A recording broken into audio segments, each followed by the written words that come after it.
E aí pessoal, tudo bem? Vamos aqui para mais um trade da nossa série de trades. Agora o trade número 12, né? Um trade no Bitcoin, primeiro trade do Bitcoin no mês, né? Tava operando aí só alts antes. Foi um trade na BitMEX, no contrato futuro, né? XBTM20. Foi o segundo maior lucro, né? Aí do mês. 4,34% de lucro no trade, muito bom, sensacional. Foi um trade que só deu 2,62% de lucro, mas foi um trade, como eu entrei com o stop muito curto, deu para entrar bem alavancado, aí tendo um lucro bem significante na conta, certo? Vamos dar uma olhadinha então. Aqui, aliás, já vamos mostrar aqui, né? Foi aqui no dia 17 de maio. Aqui a gente está acostumado a mostrar na Binance, né? Na BitMEX é um pouquinho diferente. Você vê que eu executei 1.800 contratos, 1.800 dólares, aí no valor de 10.017, né? E realizei parcial em 9.800 e em 9.645. E aí eu já adianto, os valores vão estar um pouquinho diferentes, porque no TradingView o XBTM20 ele já não aparece mais na BitMEX, porque o contrato já fechou, tá? Então a gente vai ter que usar o gráfico do XBTUSD, que vai ter uma diferença de valores, mas a ideia do trade, a porcentagem do stop, a porcentagem do alvo dá no mesmo, tá? A gente vai ter essa diferença porque, para quem não sabe, na BitMEX a gente tem a possibilidade de operar tanto contrato futuro perpétuo, né? Contrato perpétuo, quanto os contratos futuros, tá? E aí você vê que tem o contrato de setembro e o de dezembro, e você pode ver aqui, ó, que o valor de cada um é diferente, tá? Quando tem o contrato futuro está trabalhando num valor maior do que o índice, né, do que a base, a gente chama de contango, e quando ele está abaixo, chama de backwardation. Tem gente que acaba fazendo trade só nisso, de vender contango, comprar backwardation, mas enfim, isso aí é assunto para outro vídeo. Mas aqui só explicando por que vocês vão ver valores diferentes. Porque como aqui já está acima 170 dólares, na época era a mesma lógica, tá? Então por isso que a gente vai ter uma diferençazinha no valor, mas a ideia é a mesma, o gráfico é o mesmo, o ativo é basicamente o mesmo, tá? Vocês podem ver que a gente entrou aqui dia 17 de maio, exatamente assim que fechou o candle das 10 horas, né? 11 em ponto da noite. Então vamos voltar aqui. Opa. Aqui, ó, fechou esse candle. Aqui, ó, no fechamento desse candle foi às 9. Uma hora foi um pouquinho mais para frente, mas vamos só dar uma passada sobre o cenário. A gente estava aqui fazendo um range, né, pessoal? Já desde aqui, a gente está basicamente nesse range até agora, né? Hoje é dia 16/7. Mas, ó, você vê que o Bitcoin ele veio aqui para esse fundo, ele fez um range aqui, expandiu esse range, só que veio buscar fundo aqui de novo, veio buscar o topo desse range de novo, né? E eu estava olhando aqui como uma possibilidade de topo duplo, tá, pessoal? Um M. Como a gente estava na resistência, e principalmente a resistência dessa área aqui, ó, olha como essa área era uma parte bem interessante para shortar, né? Inclusive, esse trade aqui eu peguei também. Eu peguei esse trade dia 9 de maio. Depois eu tenho que ver aqui na minha planilha, porque esse trade aqui eu peguei também. Será que eu já falei? Não sei, enfim, não vamos nos perder aqui. Foi exatamente aqui, né, quando fechou este candle aqui, esse. No fechamento desse candle, pessoal, que eu entrei vendido com um stop na máxima, certo? E meus alvos, né? Aqui no topinho anterior, né, inicialmente, no topinho anterior, que já daria aí uma relação de 2 vezes o risco, mas também aqui, né, nesse suporte também era topo anterior e era linha, tá? E aí você vê aqui, como eu disse, infelizmente os valores vão ser diferentes, porque não é o mesmo gráfico, né? Lá no Bitcoin futuro ele estava com uma diferença, tá? Mas a ideia foi a mesma, tá? Foi exatamente essa. E aí, o que me fez, você deve estar perguntando, o que aconteceu? Qual é o sinal? Qual é o setup? Qual é a razão para o Doug entrar em short assim, achando o topo? Por que o stop é acima dessa máxima? Qual é a lógica por trás de tudo isso? Eu vou explicar agora. É um dos setups que eu mais gosto em cripto. É uma coisa que tem uma assertividade fenomenal mesmo, muito boa, mas é muito raro de acontecer. Não só é muito raro de acontecer, como é raro acontecer em contexto relevante. Então, no trading a gente tem setups que acertam muito, mas tem um payoff baixo, né? Então você acaba não ganhando tanto dinheiro porque ele acerta muito, mas você ganha pouco. E quando você perde bem mais do que você ganha. Você tem setups que ganham muito, tem um payoff muito alto, mas a assertividade não é tão boa, acerta aí 60 no máximo, assim já tá ótimo, mas 50, 40% das vezes. E tem esse setup que acerta muito e tem o payoff muito alto também. Só que, justamente, o problema dele é que ele aparece muito pouco. Não só aparece pouco, como é raro também ainda acontecer em contexto muito bom. Então, é isso, né? Não tem santo grau. Se esse setup ele tivesse uma assertividade muito alta, um payoff muito alto, e ele aparecesse direto também, é por isso que ele não existe. Porque você ficaria rico, né? Tipo, seria o santo grau. E todo mundo sabe que santo grau não existe. Mas, sem mais delongas, vamos falar aqui sobre o setup. É o SFP do Trader Dante. Para quem não conhece, o Trader Dante é um trader de Forex que tá aí desde os anos 90, acho que 99 ele começou. Ele já foi trader de várias mesas proprietárias. Ele pratica mentoria, ele faz mentoria desde 2007, se eu não me engano, tá? E esse setup do SFP, ele inclusive, ele descobriu, criou, né, desenvolveu, justamente dando mentoria. E como que se deu?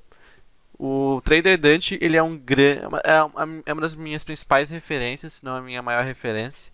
E ele é um grande advogado da planilha, né? Você tem que fazer planilha, você tem que planilhar todos os seus trades, você tem que ter todos os seus dados. Ele pega bastante no pé nisso nos alunos dele. E aí, justamente, ele contando essa história, veio um aluno dele e fala, tipo, cara, eu quero operar aqui tendência, mas eu tô vendo que toda vez que eu compro o rompimento de topo, eu sou estopado. O preço rompe, volta e eu sou estopado. E eu compro rompimento eu vendo rompimento de fundo e eu sou estopado. E aí o Trader Dante olhou assim e ele é bem fã dessa ideia de, cara, vamos ver o que todo mundo faz. Como todo mundo perde dinheiro, é só você não fazer o que eles fazem, né? É só você evitar as maiores modinhas, o que todo mundo sabe. Eu também acabei sendo bastante crítico em relação a isso, né? Então eu acabo operando um pouquinho diferente do que é tão tradicional, né? Mas, e aí ele descobriu que toda vez que acontecia um rompimento de topo anterior ou de fundo anterior, só que o candle voltava esse rompimento, o preço corrigia, ia contra. E aí ele viu que isso poderia ser uma estratégia bem interessante. E aí nasceu o SFP, tá? SFP é basicamente Swing Failure Pattern.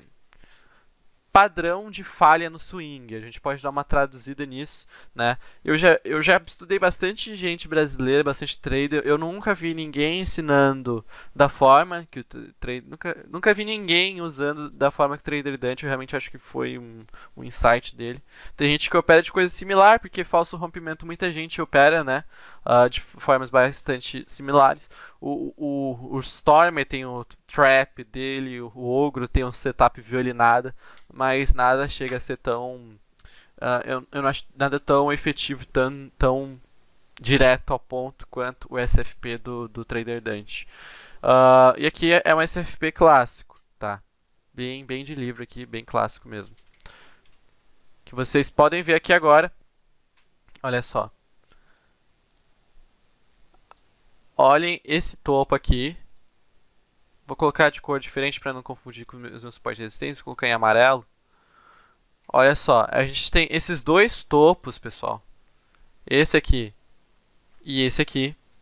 E aí a gente tem esse candle que rompeu esses dois topos anteriores. E aí quando rompe, o que acontece, pessoal? A gente tem esse swing aqui, esse topo e esse topo aqui. E o que aconteceu? Todo mundo que vendeu nessa área aqui, todo mundo que estava operando em short, certamente estava com stop aqui, tá? Ou estava com stop aqui, ou com stop aqui. Você vê que essa área aqui já rolou um SFP bom aqui, que eu acabei não pegando, mas poderia ter pego, né? Aqui não era dos melhores porque a gente tinha esse topo aqui, né? Não foi um SFP completo, né? Mas você vê que, ó, rompeu, falhou, fez um SFP e caiu. Dá pra fazer um trade bem legal, bem lucrativo aqui. Eu não peguei esse. Mas esse aqui foi bom demais, não tinha como não pegar, né? Isso aí é um trader que se eu visse um desse todo dia, eu só operava isso, tá? E ia ganhar muito dinheiro fazendo isso, porque funciona bastante, tá? E aqui foi o caso, olha só. Rompeu esse topo anterior, rompeu esse topo anterior, e aí qual é a lógica? Esses stops, pessoal, eles são combustível, o preço ele vai embora, ele tem que ir embora, ele não pode voltar a fazer esse sinal de fraqueza. Fazer esse sinal de fraqueza, os ursos vão vir na porrada, porque pegou stop, foi só para pegar stop. Foi só para pegar stop e montar uma posição de short mesmo. Aproveitar essa liquidez, tá? Então a gente aproveita, né, esses players que pegaram a liquidez dos stops e a gente vai junto com eles. Então, fechou o candle, eu vi que foi sacanagem, foi só para papa stop, aquela famosa máxima. Quantas vezes o preço já veio buscar o seu stop e depois foi para o seu alvo? Exatamente isso aqui, o pessoal apostando na baixa, pegou o stop e olha só o que aconteceu. Eu entrei vendido aqui, né? E aí era um SFP contra tendência, né? Por ser um SFP contra tendência, eu fico bem mão de alface mesmo. Então realizo parcial já no primeiro topinho, né? O Trader Dante ele ensina bastante isso também, de você realizar sempre seu lucro. Ele recomenda até todo o lucro, né? Eu já não realizo todo. Mas ele recomenda realizar todo o lucro na primeira área problemática, né? Então, primeiro suporte ou resistência que vier. Mas eu prefiro realizar parcial, eu gosto de alongar um pouco as operações, tá? Mas eu entrei aí em short no fechamento, você entra já no fechamento, o SFP, não precisa perder mínima máxima, porque senão até seu risco-recompensa vai piorar drasticamente e não tem nenhuma melhoria relevante, tá? Pelo menos da forma que o Trader Dante opera e da forma que eu vi em cripto que funciona bastante também, tá? Então, eu entrei vendido aqui, stop na máxima, aí demorou, bateu o primeiro alvo, 1,47% de lucro, 2 vezes de risco-recompensa, né? Pessoal, stop de 0,70% dá para você entrar alavancado, aí sim você usa alavancagem, dá para você entrar alavancado legal. Claro, depende do seu gerenciamento de risco. Não estou sugerindo nenhum novato, nada. Você tem que aprender. Tu não tem nem que estar fazendo trade se tu não sabe gerenciamento de risco, tá? A gente já começa aí. Se tu ainda não sabe o que é tamanho de posição, o que é risco, como gerenciar stop, o que é alavancagem, quais são as duas e as únicas duas situações em que você tem que usar alavancagem, se você não sabe isso, você não tem nem que estar fazendo trade, tá? Tem que estar estudando, tem que estar lendo. Mas aqui já para quem sabe de tudo isso, né? Belíssimo trade aqui, entrada legal. E ó, olha o que aconteceu depois. Olha esse movimento. Que beleza. Foi até 6%, 8% de risco-recompensa. Olha, isso aqui é achar topo. Isso aqui sim são em raros casos que eu vou contra a tendência, que justamente quando você vê um setup de confiança, que tem lógica, que faz sentido, aí você pode arriscar. Olha que trade absurdo. Você ir contra a força compradora, mas porque você justamente descobriu que era uma sacanagem, que não era uma coisa real, você entra. E aqui, ó, esse trade na realidade, meia hora, pessoal. Meia hora para pegar 2,62%, mas caiu, eu entrei alavancado, né? Praticamente alavancado 2 vezes, né? É alavancado de verdade, né? All-in alavancado. Porque tem gente que tem um negócio bizarro. Eu vejo o cara, ele tem 10 mil dólares, aí ele opera 100 dólares e tá falando que tá alavancado. Ele não está alavancado, ele está operando 10% do capital. Você só vai estar alavancado se você estiver operando mais capital do que você tem. Isso sim é alavancagem. A alavancagem é muito mal entendida e mal ensinada, principalmente aqui no Brasil, né? Se dá muito porque a gente não tem um livro do Van Tarp, não tem nenhum livro de gerenciamento de risco realmente que é mais bíblia, assim, né? A gente tem o Trading the Zone aí do Mark Douglas, mas que é sobre emocional, né? Não é gerenciamento de risco em si, certo? Mas você vê, eu ainda realizei já, eu realizei a